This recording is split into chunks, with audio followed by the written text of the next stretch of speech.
Nazi Germany invented some of the most destructive weapons on Earth. Giant guns, high-tech rockets, advanced jet fighters. One of Adolf Hitler's most top-secret bombs was the Fritz X, grandfather of the modern smart bomb, still shrouded by one of the last great mysteries of World War II. Could the Nazi bomb have changed the outcome of the war? Now, a German-American team of aviation experts resurrects the Third Reich's technologically advanced weapon. The crew undertakes a daring experiment far out in the Californian desert, dropping 2 replicas of the Nazi precision bomb. Watch the Fritz X, because we are definitely in a danger zone here. To unlock the mystery of Hitler's secret weapon. Release. Gone. I felt it go.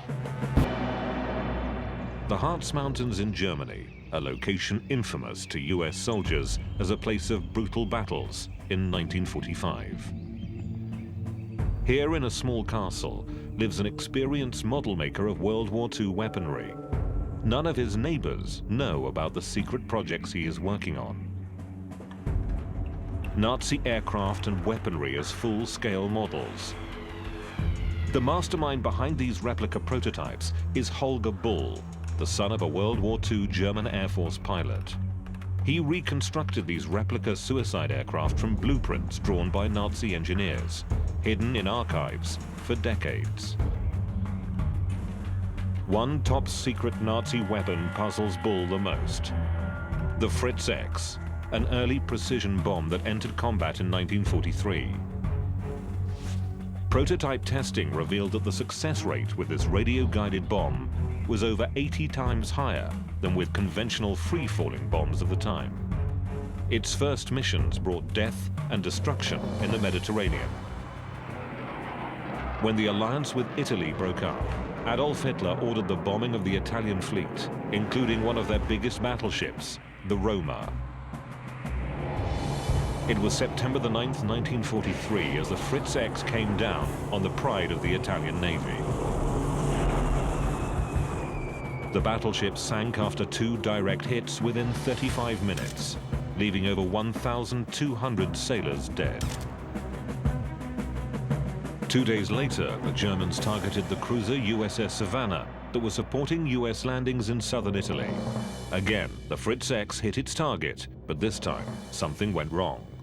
The Fritz X actually came down and penetrated the roof of the number 3 gun turret and actually glanced off the breech of the center gun of that turret and continued down through the handling spaces and actually exploded in the magazine as it exited the bottom of the warship, which was actually a very lucky thing for Savannah, because had it been contained within the magazine and the magazine completely detonated, this definitely would have broken the ship in half. The Nazis report that the warship, struck by aerial explosive, went to the bottom.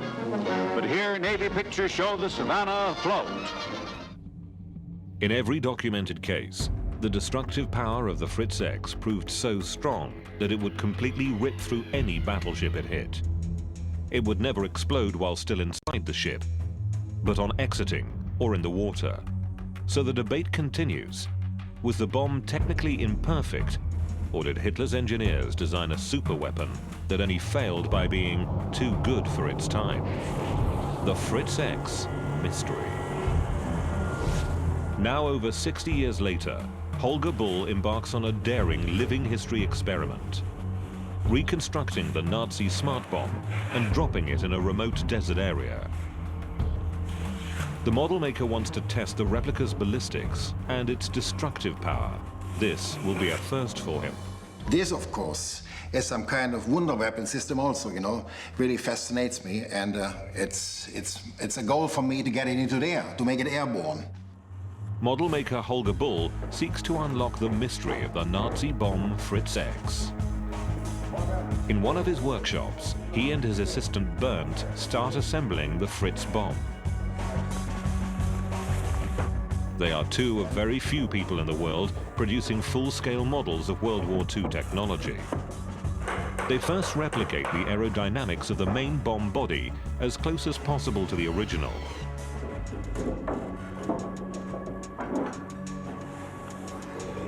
The original Fritz warhead carried over 300 kilograms of explosives, but the model makers soon face one big challenge. For me, to produce the outlining, to produce the physical body of the Fritz X, the fuselage, the cross-shaped wings and all that stuff is not the big problem. But the problem is for me at the moment, the electronic, which is completely undiscovered. Unraveling the electronics the Nazis used inside the Fritz X, Bull is searching collections in the US to find a captured original Fritz X. Is there Pima Air Museum, Tucson, Arizona? Yes, I said Bull speaking. You are owning a Fritz X. Model maker's luck. There is one in Arizona. Work on it. Wonderful. It's time for the team to leave for Arizona to meet up with American model makers and aviation experts. Back in Nazi Germany, the Fritz X was not alone. Dozens of secret weapons were designed for the destructive fantasies of one man, Adolf Hitler. Hitler urged his engineers to construct a huge arsenal of unrivaled weapons that would bring final victory to Germany.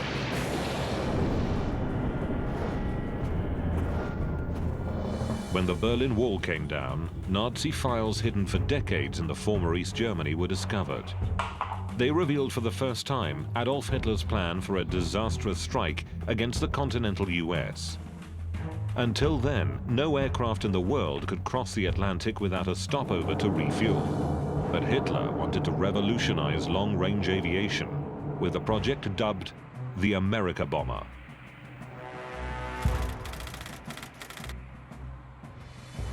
The general plan from the Germans was to start here in northern France, to fly 4,000 miles to New York, to bomb New York, and then to fly back to France.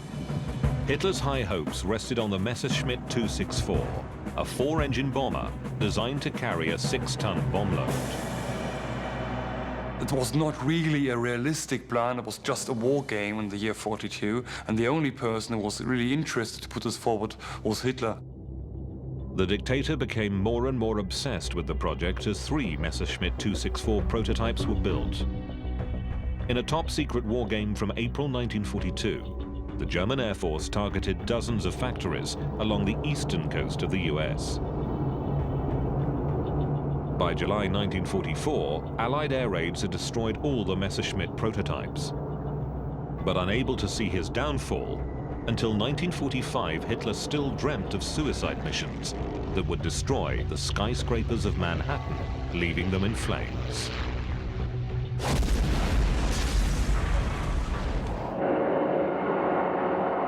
Work on the Fritz X continues in a special reconstruction hangar at the Pima Museum.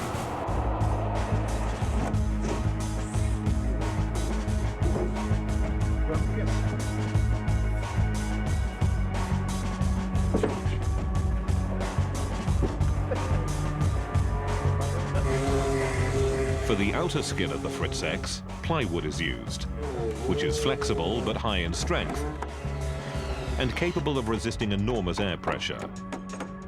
The team has less than 2 weeks before the test drop of the bomb replica is scheduled to take place. At the same time at Chino Airport in California, to drop the expedition team's replica Fritz X, preparations are being made to use an original World War II bomber, a B-25 Mitchell.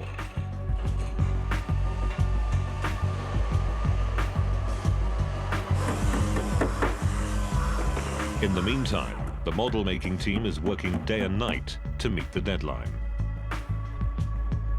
During Hitler's Third Reich, the precision bomb was one of several secret weapons programs that were technologically advanced for the time. The first Nazi superweapons were to be deployed against the French Maginot Line, a vast defensive system of concrete fortifications, tank obstacles, and artillery casemates along the border with Germany. To break through the deep fortifications, Hitler's engineers designed the largest artillery ever used in battle.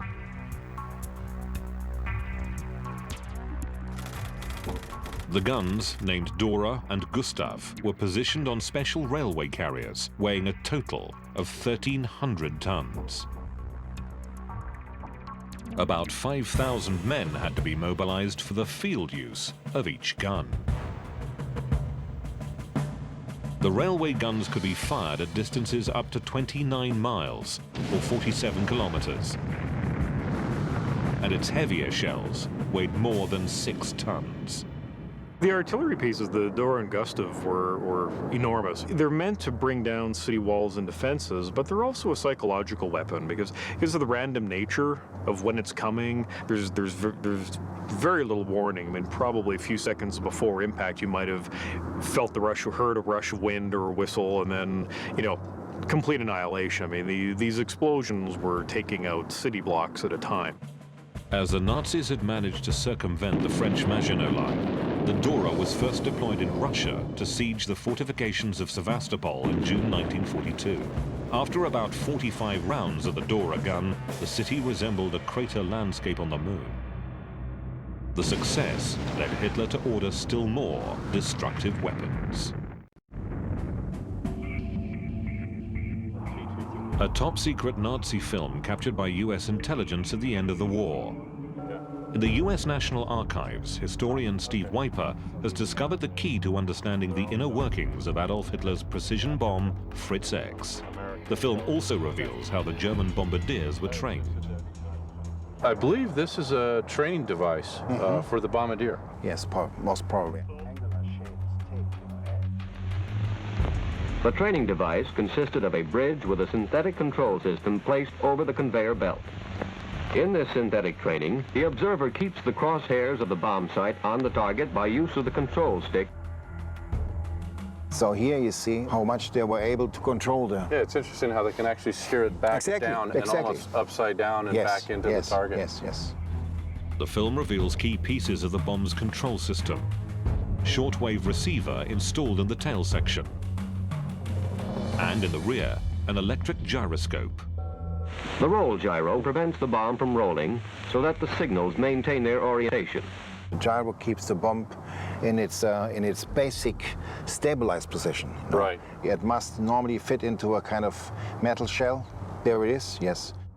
The captured film confirms the unique ballistic abilities of the Fritz X. It would actually, to some degree, overshoot the target, and then the bombardier would actually steer the bomb back down onto the target. And I found that truly fascinating.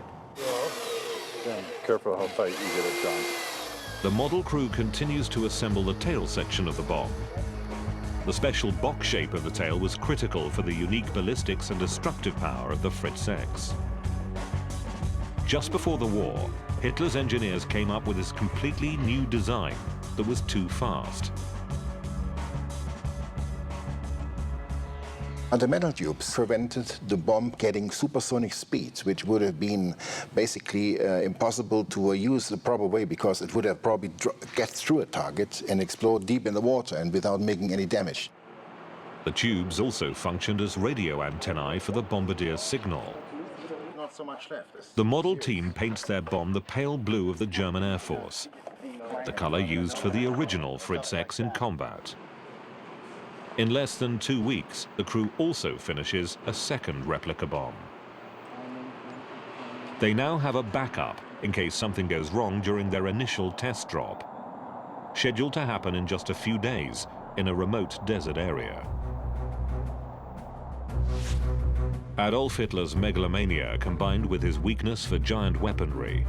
In 1942, he gave orders to construct a heavy tank codenamed the Mouse. But this Mouse weighed about 180 tons. On seeing the prototype, Hitler personally insisted on increasing the gun diameter. Decades later, model maker Holger Bull has discovered the blueprints for a Nazi monster tank from its original designers. He takes a road trip to a tank expert to pose the question, could these Nazi heavy tanks have turned the tide of the war? Peter Robbins holds a collection of tanks and armored vehicles from the 1970s. And the field gun is tracked, and it weighs only 20 tons. And in the case of the German heavy tanks, what is it, 100 tons or something? The team is heading to a site where Peter conducts exercises for the US Army. Today, they carry out a measuring experiment for the Nazi tank that would have been even more colossal than the Mouse. the Land Cruiser P-1000, which Hitler himself codenamed the Rat. This is the tank called the Ratte, you know, Right. which was a 1,000-ton tank. Yeah, look at this. You can see the size of man. What a huge monstrosity. Here, take this, Steve, Okay. and I'll hold it and take a walk. Bye. The team has calculated the dimensions of the Rat from the original images. Come on back, we'll do the other side. Left, Left. straight across, I'll guide you over here. Now they mark out an outline to compare the size of the giant World War II tank to the modern To tank. the right a little bit, Steve. That's good.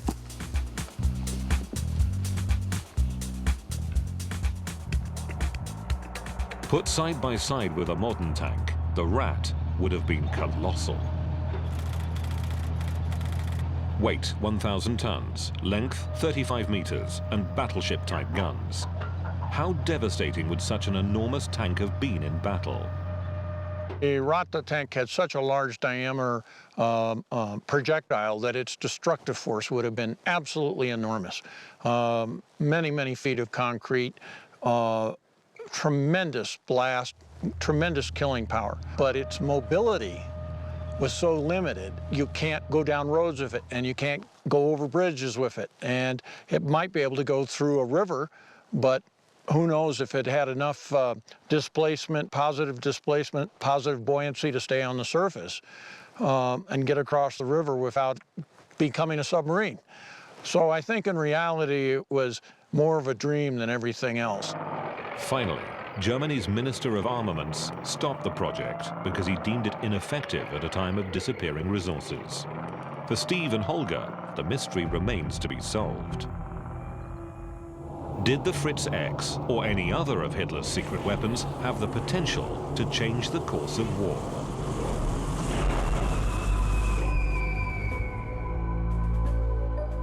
A vast underground site, 100 meters below a hilltop, containing ammunition reserves, concrete gun shafts, and old railway tracks. A site reminiscent of a hideout created by the villains in a James Bond film. This secret Nazi gun site was constructed in 1943 in northern France on Adolf Hitler's direct orders to fire a shower of projectiles over the English Channel towards London.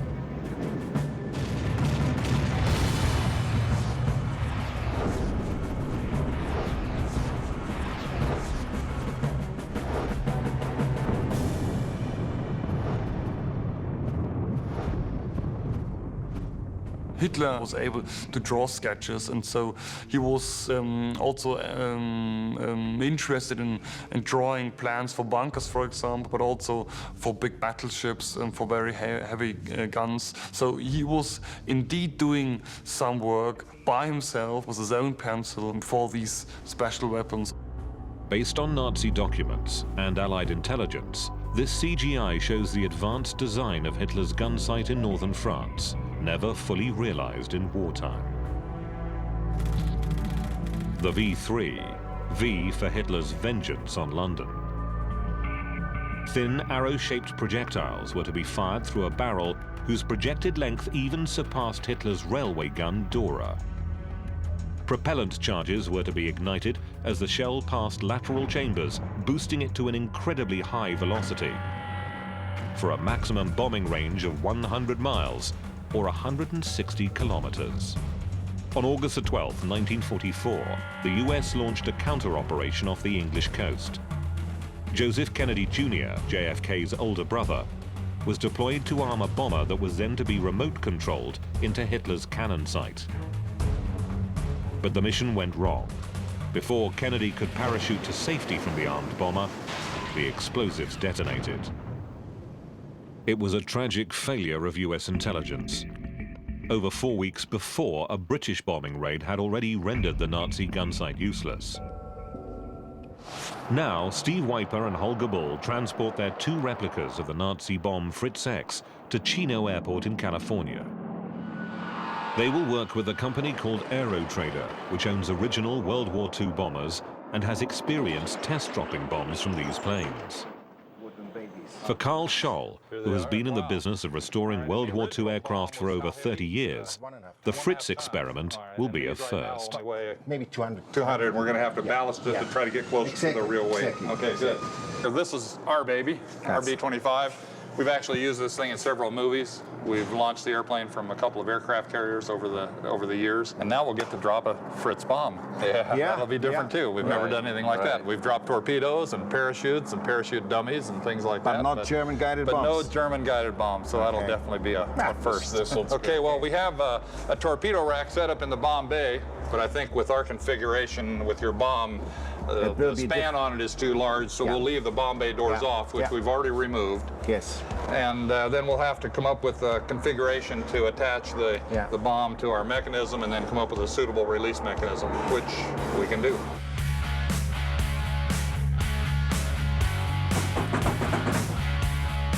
The Aerotrader crew has to modify the bracket for the bomb.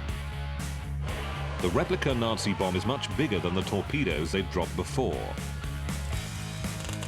And they must determine how much the Fritz X should weigh and where it should be centered so that it safely leaves the aeroplane. The mechanics team tries different options and adjusts the weight of the bomb with great care.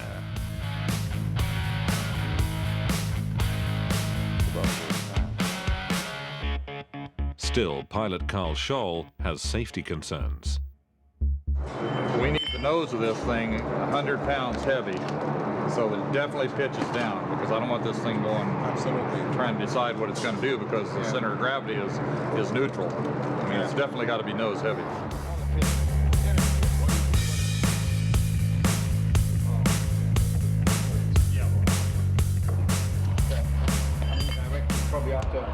So you've got another.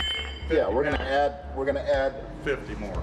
That's what we're doing. Finally, pilot Carl Scholl is satisfied with the results. Yeah, I'd be happy. right about the same. Yeah. The bomb will weigh close to 450 kilograms.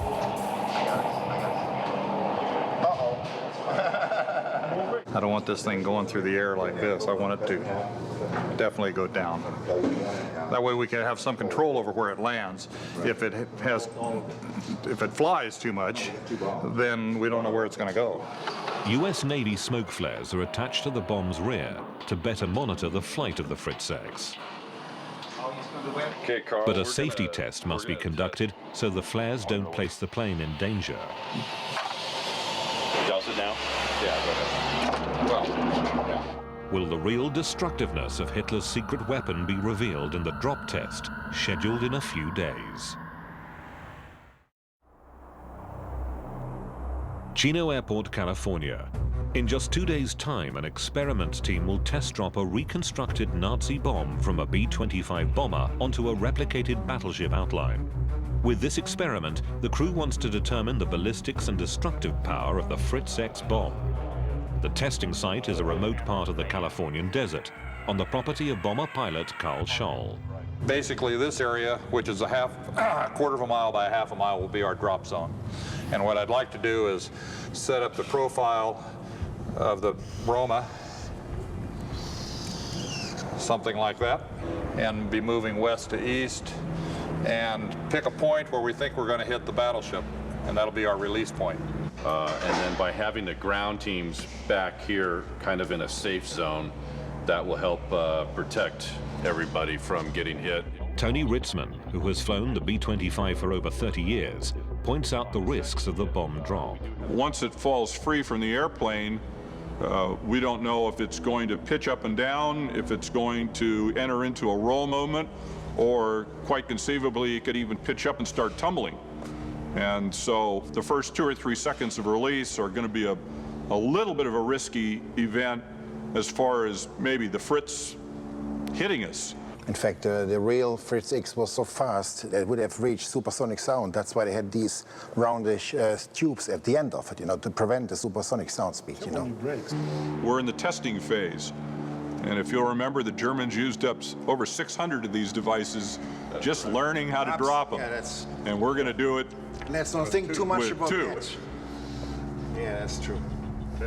The team schedules a preliminary test drop of one of the replica Fritz X's for the next day.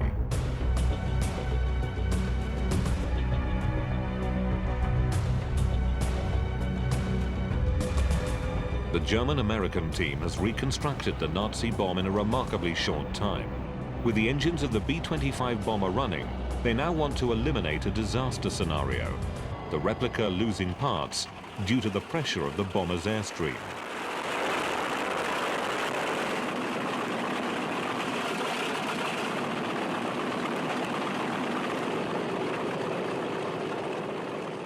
Stand by to drop.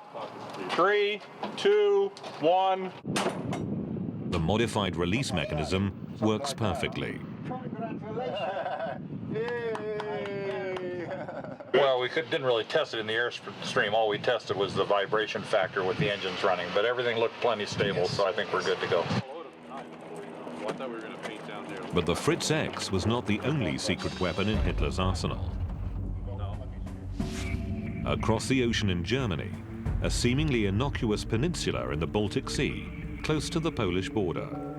In Nazi Germany, the area of Peenemünde used to be Hitler's high-tech rocket center. Secret operations started in 1936, and later rocket launching sites extended to a remote island off the coast. It was here that the world's first ballistic missile took off, Hitler's vengeance weapon, the V2. In 1942, the missile became the first man-made object to reach the border of space in its trajectory.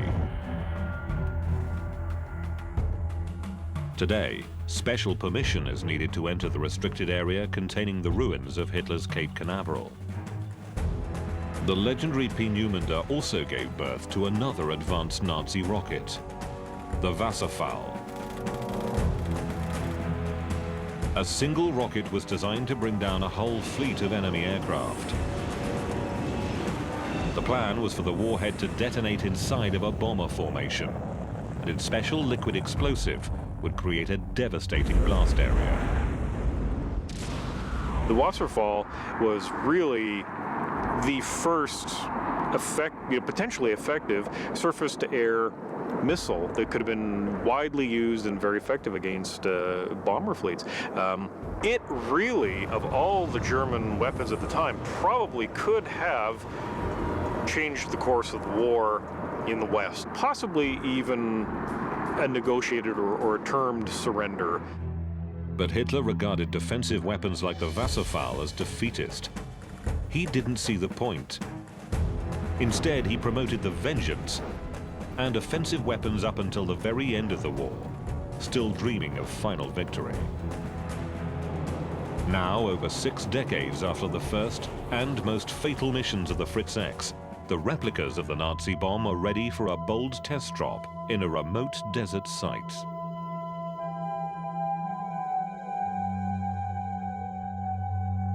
In a remote part of the Californian desert in a former military testing zone, a daring World War II experiment is about to begin.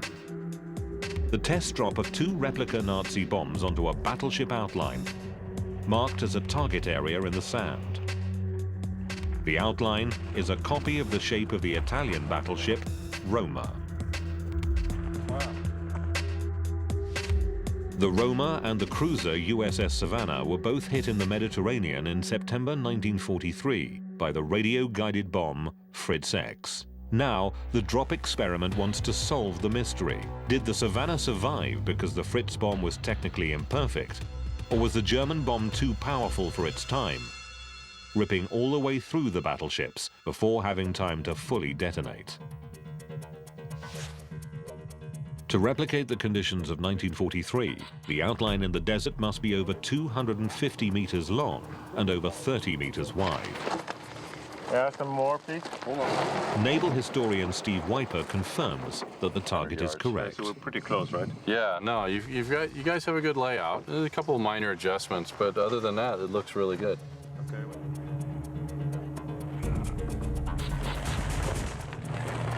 Yeah, tire. Go ahead and put them down. Here? Yeah. The outline work on the ground is a race against time. The bomber pilots are already on their way from their Chino hangar in the B-25 for a first scouting mission. The battleship outline has to be ready so that the pilots can gather important targeting data for the bomb drop scheduled for the next day. The ground team finishes just in time. As the World War II bomber lands on the desert airfield, model maker Holger Bull arrives with the special payload of the Fritz X bomb replicas. The next day will be the moment of truth, D-Day for the Fritz X. Will the experiment be successful? Bomb model maker Holger Bull will be on board the bomber the next day, radio controlling the Fritz X. Pilot Carl Scholl is giving some last-minute advice. Look at the trajectory, the time that it was in the air, see if our drop point is correct. During their scouting mission over the target area, pilot Tony Ritzman calculated some data on the probable acceleration of the Fritz X for the test drop. The bomb is going to travel about 2,300 feet before it impacts. And it's going to take about 12.5 seconds from the time of release until it actually impacts. And when it hits the ground, it's going to be going about 290 miles an hour. But spotting the replicated battleship outline will be a challenge for the bomber pilots. I was able to spot the outline of the Roma shape from a good distance, but because of the altitude we're dropping from, that disappears under the nose long before we reach the release point. So we picked a couple of landmarks way far out in the distance that will allow us to hold a constant heading and fly directly over the Roma shape.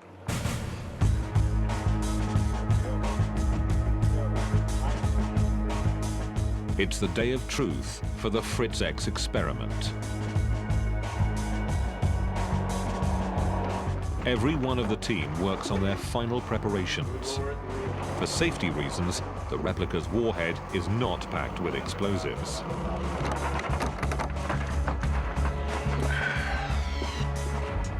Oh, you had it. What'd you do? Hold the position.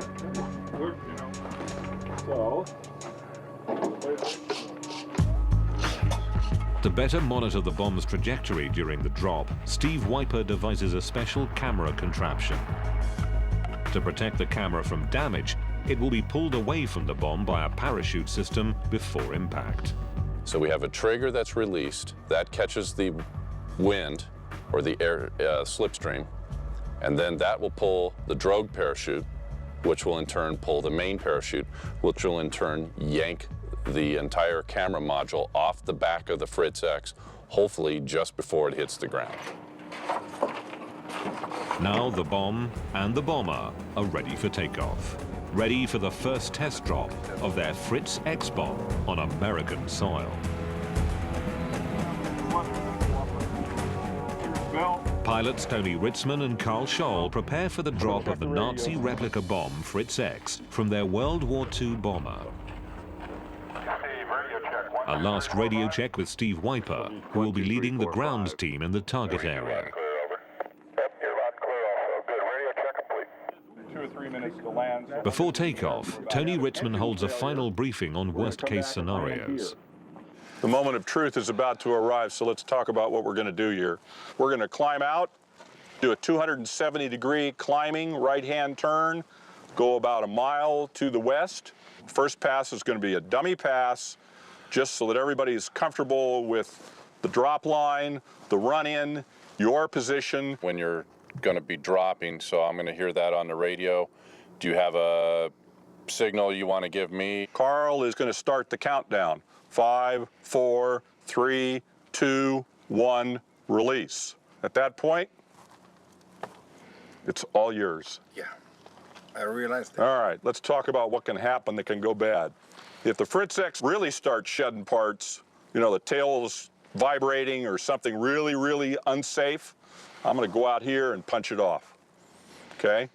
If we do the release and it doesn't release, I'm going to come right back here and land and hope it doesn't disengage when we touch down. Be the smoothest landing of my life, all right? If we have an engine failure, we're going to come back and land here. Don't panic. We've done this before. We can land on one engine. Other than that, we'll come back and then we'll do number 2. Okay, Any questions? Pilot Carl Scholl believes in a good omen for this day. All the times that we've been doing different drops, we've never had an emergency as such. Actually, I bet $100 that we will hit the ship. As the pilots prepare for takeoff, the ground team is heading for the battleship target outline in the desert. When I see you in place, we'll start rolling out.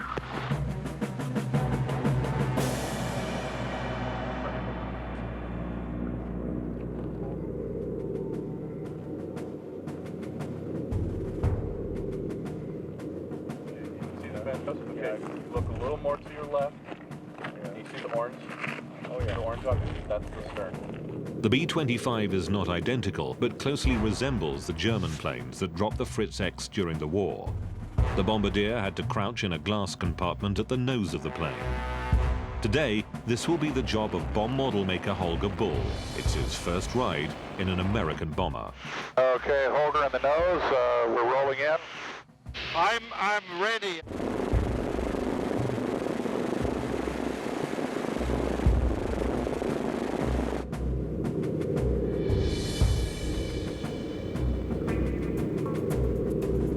The Fritz X replica first seems to be stable in the air pressure. But then something goes wrong. You just lost some parts, so you got a streamer coming out the back end of the thing past the tail of the airplane right now. Is this a disaster scenario coming true? Is the replica bomb disintegrating from the pressure of the airstream? Wow, I see a parachute with the cameras. All clear. The bomb body itself is still intact.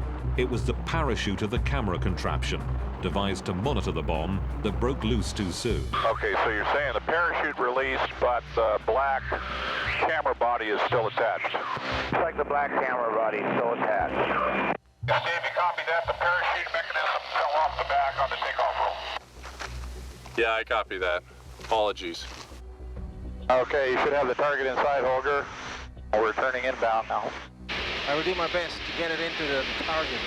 When that thing drops, do not take your eyes off the Fritz X. Forget about the bomber, watch the Fritz X, because we are definitely in a danger zone here. The countdown starting now. 5, 4, 3, 2, 1, 0. Release. Gone. I felt it go.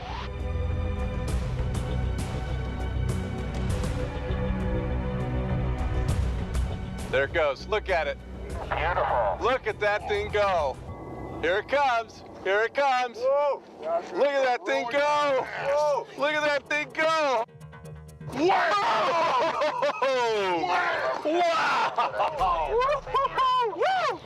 Wow! That was perfect. Okay, this is ground crew. Fritz X dropped beautifully. It was perfectly controlled. Went into the ground somewhere about 50 to 100 feet short of the stern. Over. Roger, we have that. Very good. But it turns out the first replica missed the target by 90 meters. Still, the penetration and destructive power of Hitler's smart bomb is revealed. Whoa! Wow. And it, like you said, it was cooking. Where's the front end? It's buried way down in here. The bomb's incredible acceleration almost smashed it into pieces when it hit solid ground. Look at that.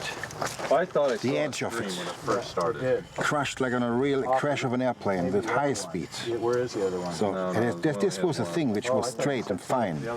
Now it's sharp like a rotten old knife, you know. The team gathers reference data for their second and final test drop. This will be their last chance at hitting the battleship target. There's the stern, right there. I think we have a good idea of what happened and the glide path that it follows. So the next drop, we should be closer, if not be able to hit it.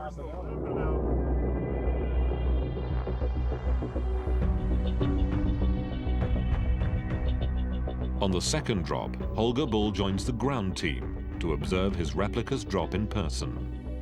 In the cockpit, the pilots debate how best to readjust the release point for the Fritz X.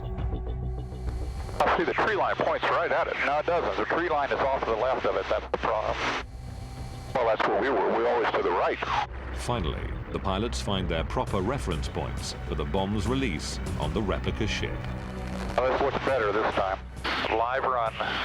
3, 2, 1, 0, drop. It's gone. And this time, the smoke flare ignites.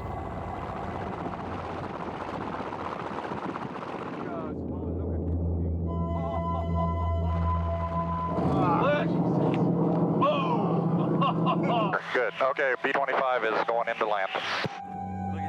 Again, the experiment proves the destructive power of Hitler's smart bomb. Even without the benefit of explosives, over 2 meters from its total length of 3.5 meters are buried in the ground. And this time, the Fritz X came even closer to hitting the battleship outline. Steve, how far was it? 57 yards! So our bomber crew really did a great job. Had this been underway at, a moderate speed, like approximately 20 knots. Dan? I think that there's a very good chance that this bomb would have actually hit the outline. Well, knowing that in Germany hundreds of millions of Reichsmark, and the work of dozens of engineers, scientists, and so forth have been involved, So seeing all that, then I think we did a good job, When the bombs dropped from the aircraft, they performed exactly as the originals did, and as they came down in their arc, it was like watching a movie of the real thing, except we were there to live it ourselves, and that was just fantastic. The replica experiment unlocked the mystery of Hitler's secret bomb, Fritz X. The bomb's specific aerodynamics, designed by German engineers in the 1940s, have been successfully recreated by the German-American team. The replica bomb's acceleration and penetration abilities were shown to have a highly destructive effect. Even without explosives, they almost completely disintegrated. Therefore, during the war, the Nazi bomb's penetration power was too strong for much of the battleship armor of the day. The USS Savannah got lucky when a Fritz X penetrated her hull. It went so deep, so quickly, that the explosion went off too late to sink the ship. But if the Fritz X had been perfected back then, could it have changed the course of the war?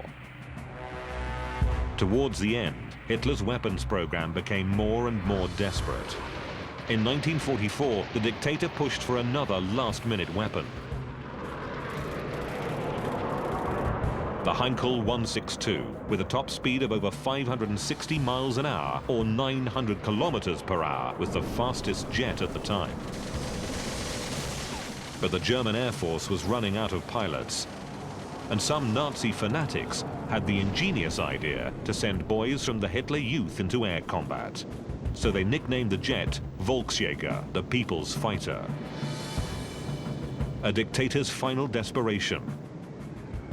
But the jet's rush into production led to the death of many pilots due to the failures of their own machines.